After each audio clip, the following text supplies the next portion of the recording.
गुजरांवाला के इलाके लौलियांवाला नहर के करीब प्लास्टिक फैक्ट्री में आतिशज़दगी और आग ने फैक्ट्री के एक हिस्से को अपनी लपेट में ले लिया। रेस्क्यू की 4 गाड़ियां आग पर काबू पाने में मसरूफ हैं, जबकि रेस्क्यू के मुताबिक आग वॉशिंग मशीन के स्पेयर पार्ट्स बनाने वाले हिस्से में लगी। आग से कोई जानी नुकसान नहीं हुआ है। ये मनाजिर आप देख रहे हैं गुजरांवाला के इलाके के हैं, जहां पर प्लास्टिक फैक्ट्री में आतिशज़दगी का मामला पेश आया। आग ने फैक्ट्री के एक हिस्से को अपनी लपेट में ले लिया। रेस्क्यू की 4 गाड़ियां आग पर काबू पाने में मसरूफ हैं।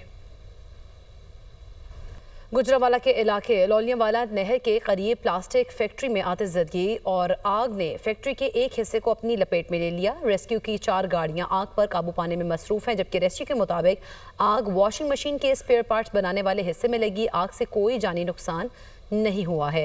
ये मनाजिर आप देख रहे हैं गुजरांवाला के इलाके के हैं, जहां पर प्लास्टिक फैक्ट्री में आतिशज़दगी का मामला पेश आया। आग ने फैक्ट्री के एक हिस्से को अपनी लपेट में ले लिया। रेस्क्यू की 4 गाड़ियां आग पर काबू पाने में मसरूफ हैं।